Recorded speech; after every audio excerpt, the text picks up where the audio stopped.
Hello, and welcome to the Story of Rhode Island, the podcast that tells you the story of Rhode Island's fascinating history. In Episode 8, we watched King Philip's War break out in June of 1675, when tensions between the New England tribes and the English colonists finally reached a boiling point. As colonial towns throughout New England were being destroyed, the English military decided to launch an unprovoked attack on the Narragansetts in southern Rhode Island, hoping to destroy their tribe before they had a chance to join in on the raids as well. Unfortunately for the colonists, the mission failed, and now hundreds of Narragansett warriors have been released into the Rhode Island countryside. As we jump into Episode 9, we revisit the conversation between the elderly Benjamin Church, a veteran of King Philip's War, and his son, Thomas. It's 50 years after the war, and Thomas is listening to his father tell him tales about this deadly conflict. Church's son is sitting there with a shocked look on his face. He can't believe what his father just told him. "Father, over 2,000 Indian warriors?" Thomas asks. "Yes, son. Over 2,000 Pokanoket, Narragansett, and Nipmuc warriors met in central Massachusetts," Benjamin Church replies. Church is telling his son about the beginning of 1676, when warriors from the most powerful tribes in southern New England met to plan the next phase of their military campaign. Shortly after that meeting, they put their plan in motion, and the additional might of the Narragansetts is put on display. The towns of Lancaster, Medfield, Weymouth, Groton, Northampton, and Longmeadow, Massachusetts are all successfully raided, and many colonists are killed as well. As the war continues to drag on week after week, some of the colonists begin losing hope that the warriors will ever be defeated. As Thomas continues hearing about the tribe's dominance during the early months of 1676, he becomes confused, because he knows that the English eventually end up winning the war. Thomas interrupts his father and asks, "Wait, so then how do we end up beating the Indians?" "Be patient, son. We'll get to that," Church responds. "But first, let me tell you about how the Narragansetts completely annihilated the Rhode Island countryside. And then I'll tell you about how I helped the English win the war." Thomas leans forward, anxious to hear his father tell him this final tale of King Philip's War, a story that we'll cover right now in the season finale of the Story of Rhode Island podcast.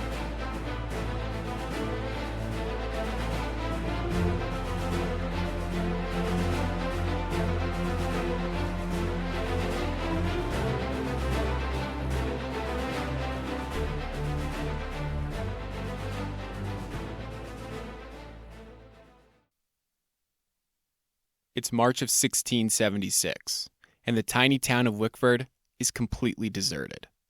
With the Narragansetts now in the war, most of the Rhode Islanders to the west of Narragansett Bay have decided to flee their homes and take up refuge on Aquidneck Island. Approaching the quiet town is a band of native warriors, led by Canonchet, sachem of the Narragansett Nation. Canonchet's broad shoulders, sturdy frame, and hard face resemble a man who's been built for war. The warriors behind him are made up of mostly Narragansett men, but joining them are a handful of warriors from the Pokanoket Nation as well. These two groups of people, who were once bitter rivals, have since decided to join forces in a desperate attempt to prevent their sovereignty from being destroyed. Canonchet signals his warriors forward, and they unleash a violent war cry as they destroy the town of Wickford. Once Wickford is burnt to the ground, they head to Richard Smith's trading post about a mile outside of town, the place where the English troops met before attacking the Narragansetts in present-day South Kingstown just a few months ago. As soon as the warriors arrive, they begin burning the trading post to the ground while celebrating their great destruction. A few days later, the men head north towards Warwick, the town that Samuel Gorton founded back in 1642. In just a matter of hours, all of the buildings but one are burnt down on Warwick Neck. For the next few days, the warriors continue making their way further north towards Providence, passing the small village of Patuxet that they destroyed back in January. However, before they make it to Providence, one of Canonchet's scouts tells him how they spotted an English militia unit in northeastern Rhode Island, right around present-day Pawtucket. Canonchet, knowing that the enemy stands no chance against him and his men, decides he will take them out before destroying Providence. He starts by telling some of his warriors to launch a half-hearted attack on the soldiers so that they can find out just how many men are in this militia unit. The warriors make their way to the soldiers and complete their mission with ease. When they return, they tell Canonchit that there are about 63 Englishmen in total, and it appears as though they are led by a man named Captain Pierce. The warriors begin to chuckle when they tell Canonchit how the English actually think that they repelled their attack. Canonchit grins and decides it's time to lure these men into a trap. He does so by having those same warriors pass by the English troops while acting as though they are injured from the earlier skirmish. The English, thinking that they now have the upper hand, pursue the warriors to present-day Central Falls. But when they arrive, they find themselves surrounded by hundreds of Narragansett warriors on the hilltops all around them.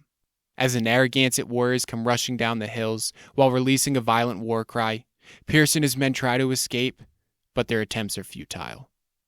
By the end of the ambush, most of Pierce's men are killed. While a majority of them die a quick death, some are not so lucky. 9 of the English soldiers are brought to present-day Cumberland, where their bodies are mutilated and their heads are scalped. Today, a plaque marks the location where they were tortured, and the site is accurately labeled as 9 Men's Misery. With their opposition now destroyed, the native warriors swing by the town of Old Rehoboth, or what is known as East Providence today, and burn it to the ground. With the flames from the burning town on his back, Canonchit looks west towards Providence, the town founded by Roger Williams back in 1636. The sachem knows that Williams was good friends with his father, Miantinomi, and that the two men deeply trusted each other. But Canonchit doesn't have the luxury of such friendships and has already decided that none of the English can be trusted. So with the rage of the Great Swamp Massacre still burning in his heart, the sachem leads his men towards the tiny town of Providence. When he arrives, he'll see that Roger Williams has refused to abandon the town he risked so much to create, and Williams will come face to face with the most feared sachem in all of New England. While sitting at his home, located at the present-day intersection of North Main and Howland Street, Roger Williams begins smelling smoke. At the age of 73, his elderly body doesn't move as swiftly as it used to, so it takes him a minute to get to the front door. When he finally opens it, he sees a party of Narragansett warriors burning down homes all around him. The smoke in the air and the sounds of their screams makes for a truly horrific scene. Amidst all the chaos, Williams looks north and sees Canonchit standing at the present-day intersection of Canal and Smith Street. Williams makes his way over to the sachem, a man whom Miantinomi first introduced him to when he was just a young boy. Canonchit immediately begins bragging about the towns his warriors have destroyed throughout New England, and how the English cower in fear as their warriors approach their towns. He tells Williams how the English will never be able to defeat his warriors, and how his men will continue fighting until all of the colonists are gone. But Williams reminds Canonchit that it's not just the colonists he's fighting, but the entire nation of England. He states how, quote, Massachusetts can raise thousands of men at this very moment, and if you kill them, the King of England will supply their place as fast as they fall, unquote. Canonchit, a man well aware of the international forces at play, is not bothered by Williams' comment, so he tells him to, quote, let them come. We are ready for them, unquote. Realizing that fear will not compel Canonchit to stop destroying Providence, Williams reminds him about how the people of Providence have been good neighbors to the Narragansetts for decades now. He turns around and points to his house that is now up in flames, telling Canonchit how his own father visited that house many times throughout the years. These reminders of better times pain the sachem's heart, but he knows that there's no going back. He admits to Williams that his people are, quote, in a strange way, unquote, but it's the English who are at fault. It's because of their mistreatment why this war has broken out. The Narragansetts have been forced to fight back, and now they must kill all of the English. Realizing that this threat has made Williams nervous, the sachem reassures him of his safety by telling him, quote, but as for you, Brother Williams, you are a good man. You have been kind to us for many years. Not a hair on your head shall be touched, unquote. While thankful for the fact that his life has been spared, Williams is still devastated as he watches Providence be burnt to the ground. All he can do now is sit there and wait until it's over. By the morning, he will pack up what's left of his things and take up refuge on Aquidneck Island with the other Rhode Islanders who are now without a home as well. Shortly after the attack on Providence, Roger Williams arrives in Aquidneck and tells his fellow Rhode Islanders what he's just witnessed. The people on Aquidneck are distraught when they find out that the towns they risked so much to create and then defend from the surrounding colonies have just been destroyed. They begin to wonder if it'll ever be safe to leave Aquidneck and head back to the Rhode Island countryside. But unbeknownst to the Rhode Islanders, the tribes are dealing with some challenges of their own. While on the surface, it may look as though the tribes are on their way to an easy victory, they've actually been falling apart internally for the past couple of months. The success of the natives' military tactics have relied on their tribes constantly being on the move for the past 9 months, and it's taken a heavy toll on their people. It's prevented them from being able to hunt or grow crops. So as the winter of 1676 creeps to an end, the natives are starving. As the weeks continue to drag on, the warriors are beginning to realize that the thrill of the raids cannot fuel their bodies forever.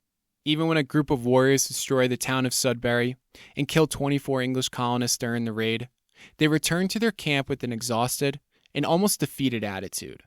Then, with the will of the warriors already rapidly declining, the tribes reach a new low in April when the Narragansetts are hit with a devastating blow. This event takes place in the woods of northern Rhode Island. Canonchet and 30 of his men are sitting on the side of a hill in the woods of northern Rhode Island. Beneath them lies the bones of the small game they've managed to kill and eat while on their many raids. Aside from the few pieces of meat the men have just consumed, it's been days since they've last eaten a substantial meal. Their stomachs growl as they sit there desperate for food.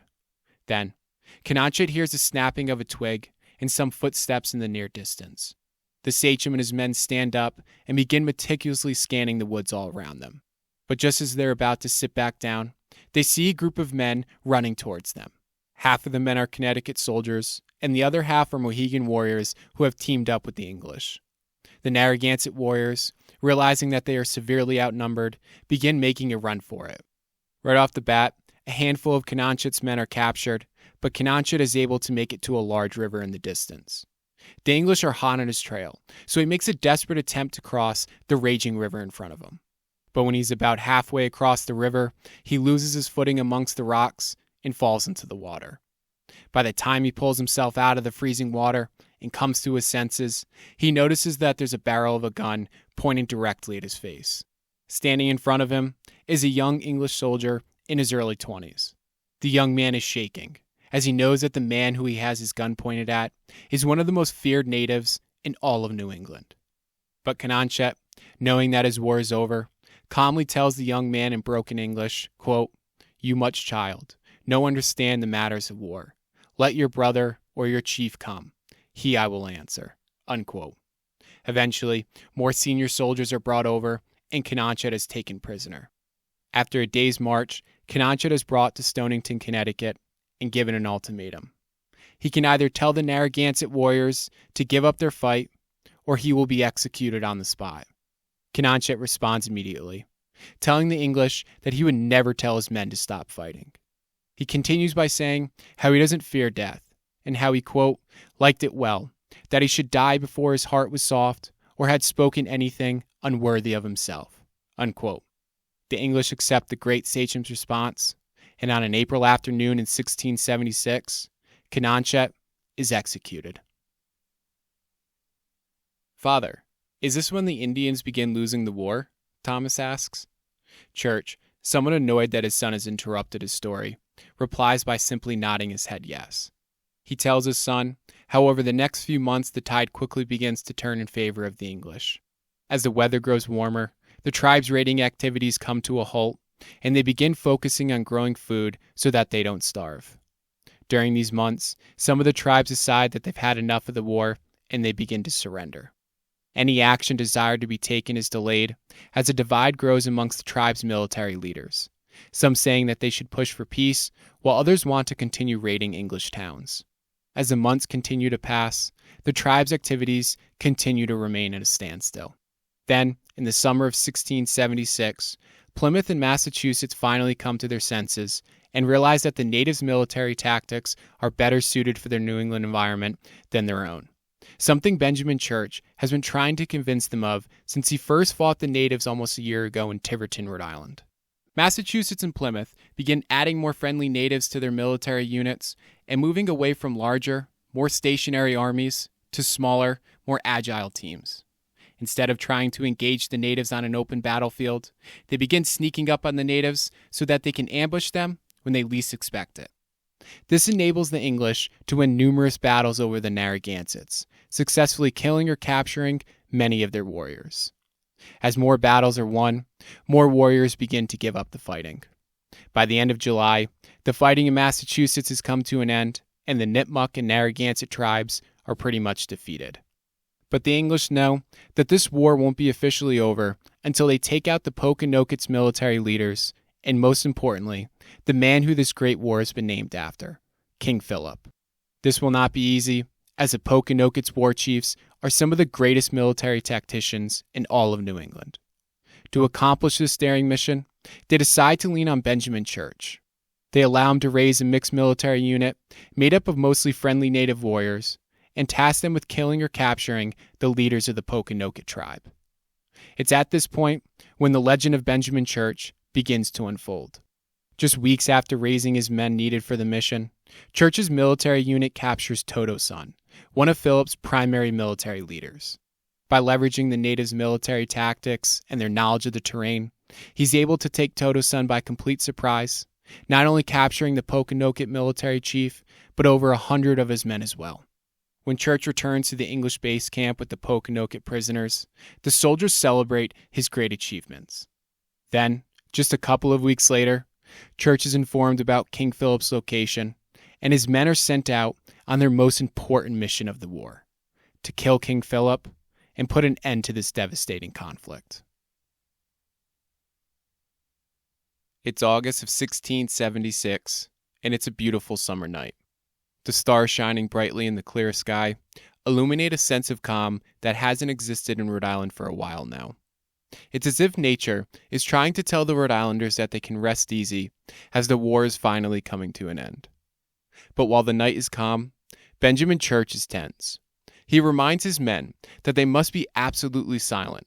It's imperative that they take the enemy by surprise. A local sub-sachem by the name of John Alderman has just informed Church that King Philip has returned to his homeland in present-day Bristol, so the men are now hoping to capture or kill the Pokanoket sachem, ending this war once and for all. They are loading themselves into small boats on the shores of Portsmouth, Rhode Island, right about where the Mount Hope Bridge sits today. After cautiously paddling across the Mount Hope Bay, they beach their canoes and begin heading towards Philip's location the next morning.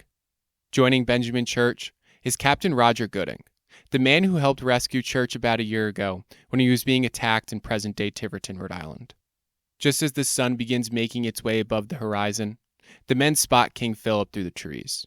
The shirtless and exhausted sachem is sitting on a rock with his rifle and powder horn filled with gunpowder in front of him.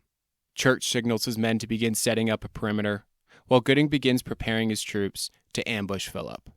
But before the men can finish setting up, Gooding notices one of the Pokanoket warriors walking his way. Gooding panics and fires his gun at the warrior. Knowing that their position has been given away, the other men begin firing as well. Philip quickly rises from the rock he was sitting at, grabs his powder horn and gun, and makes a run for it.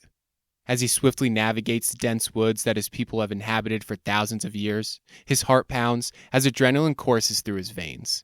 But after making his way over a small river, he finds himself standing in front of an English soldier and John Alderman, the sub-sachem who informed Church about Philip's location. Philip freezes. He's not sure if he should continue running or begin to fight. The Englishman aims his rifle at Philip and pulls his trigger. But his weapon misfires, and Philip is once again on the run. The soldier turns to John Alderman and tells him to fire. Alderman does as he's instructed, and Philip immediately falls face first into the dirt. The English nods his head towards the Pokanoket sachem, telling Alderman to check if he's alive. The two cautiously make their way towards Philip as they begin reloading their weapons just in case he tries to defend himself. Eventually, the two men find themselves within feet of the sachem that thousands of English soldiers have been attempting to catch for over a year. Alderman steps closer and listens closely to see if he can hear Philip breathing. When he realizes that Philip is completely silent, he nudges his body with his foot, but the sachem doesn't respond. The Englishman once again nods his head at Philip, so Alderman rolls the sachem's body onto his back. As Philip's face emerges from the dirt, the two men see his lifeless eyes, and they realize that they've done it. They've killed King Philip. The war is finally over. The elderly Benjamin Church and his son, Thomas, sit there quietly as they process the stories that they've just discussed. Eventually, the silence makes Thomas uneasy, so he turns to his father and asks, "So is that when the war ended?" "For the most part," Church replies. He wraps up the story by telling his son how after killing Philip, he goes on to capture another great Pokanoket war chief named Anawan, once again proving the effectiveness of the natives' military tactics. He then helps with additional cleanup operations, and eventually, peace treaties are signed with the tribes who participated in the conflict. By the time the war comes to an end, 800 colonists have been killed, numerous towns have been destroyed, and over 1,000 homes have been burnt to the ground. Those statistics, while horrific in their own right, pale in comparison to the amount of damage that's been inflicted on the natives. They've seen 3,000 of their people die during the war, a total that equates to 15% of the entire Native American population in New England. Thomas is bewildered by the butchery of the war. He can't believe that it was actually as devastating as everyone has made it out to be. With his son ruminating over the information he's just heard, Church decides to rest his eyes for a minute. Thomas realizes that his father is exhausted from reliving these painful memories, so he tells him that they can call it a night. But he immediately notices that his father's already fallen asleep, so he tiptoes out of the room while quietly closing the door behind him. For the next 10 minutes, he stands in the hallway, digesting the stories that he's just been told. While certainly horrifying in their own right, and at times showing the worst of humanity, he still believes that it's important for the world to hear them. He wants everyone to know about the war that plagued the New England countryside during 1675 and 1676. In a couple of years, Thomas and his father will go on to tell the world those stories by publishing a book about his father's contribution to this devastating conflict. They call it The Entertaining History of King Philip's War, and to this very day, it's still considered a key piece of literature for those looking to better understand the war. But what the book fails to mention is what happened to the people in Rhode Island immediately following the war, a story that's equally as important for the world to hear. Shortly after King Philip's War is over, Roger Williams returns to the town that he founded back in 1636. As his elderly body slowly makes it down Town Street, or what we know as North Main Street today, he sees that Providence has been completely destroyed. As other Rhode Islanders begin trickling back into the town as well, they're distraught when they see that only 2 of their houses have managed to survive the war. Around this time, similar scenes are unfolding further south in the towns of Warwick and Wickford as well, and the Rhode Islanders find themselves resenting their native neighbors. They can understand why the natives attacked Plymouth and Massachusetts, as they had been mistreating the natives for years, but the Rhode Islanders' relationship with the natives was different. It was far more amicable. Feeling as though that they've been betrayed, the Rhode Islanders decide to adopt the same type of cruel action used by the Plymouth and Massachusetts governments against their Narragansett neighbors. They begin executing the few Narragansett war chiefs and warriors who managed to survive the war, while also having hundreds of Narragansett women and children sent to Plymouth so that they can be sold off into slavery. Even Roger Williams, a man who staunchly advocated for the rights of the natives while living in Massachusetts, and who was good friends with many of their leaders, participates in these activities as well. To the east, the Pokanokets on Mount Hope are forced to deal with an even harsher reality after the war. Not only are their people executed and sold off into slavery as well, but the Plymouth government takes it a step further by attempting to eradicate the Pokanoket name entirely. They do so by making it illegal for anyone to claim that they are part of the Pokanoket tribe, a crime that's punishable by death. Over the next several months, these inhumane punishments continue until the once powerful Narragansett and Pokanoket nations are reduced to a group of people struggling just to keep their head above water. The fact that both of these tribes survived this treatment and still exist to this very day is a true testament to their ability to persevere. Needless to say, the years immediately following King Philip's War are a dark stain on Rhode Island's rich history, and prove just how easily war can destroy a once harmonious relationship. But at the same time, it also illustrates just how dark of a place the Rhode Islanders are in after the war. Not only are they a group of religious outcasts that the rest of New England looks down upon, but now the colony they worked so hard to create is in ruins. To make it worse, the leaders who played such a pivotal role in the founding and development of the radical little society will not be there to guide them through these difficult times. By 1678, William Connington, Samuel Gorton, and John Clark all pass away. Then, in 1683, Roger Williams, the man who started it all, passes away as well. With these great men no longer with them, Rhode Island suddenly finds itself in a dark tunnel, unsure of how they should proceed. Thankfully, new leaders are about to emerge, and they'll drive their colony towards the proverbial light at the end of that tunnel. It won't be easy, and at times, it may even seem hopeless. But luckily for them, their predecessors left behind a powerful story for them to lean on. A story that teaches them in order to build something truly remarkable, significant sacrifices must be made. You must be willing to brave the harsh New England wilderness, even when survival is not certain.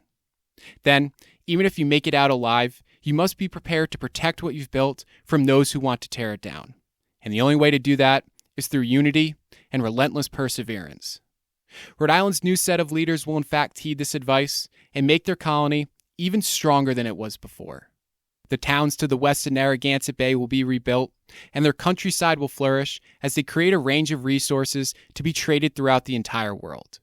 With these new resources available, Newport will achieve the level of commercial success that William Connington always dreamed of, and smaller ports around Narragansett Bay will emerge as well.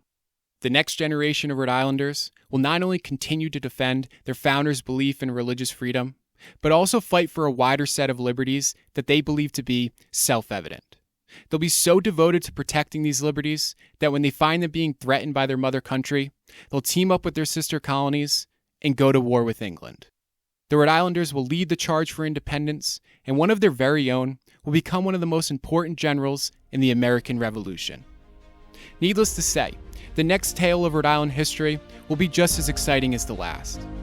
But that's a story for next time on Season 2 of the Story of Rhode Island podcast.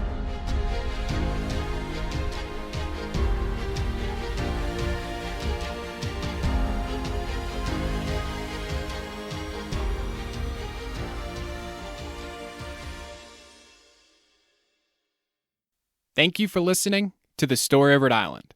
If you are enjoying the podcast, please be sure to leave a review and to follow the podcast as well.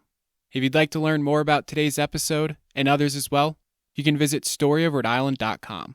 You can also follow me on Instagram at Story of Rhode Island or on Facebook at the Story of Rhode Island podcast. Thank you again, and see you next time.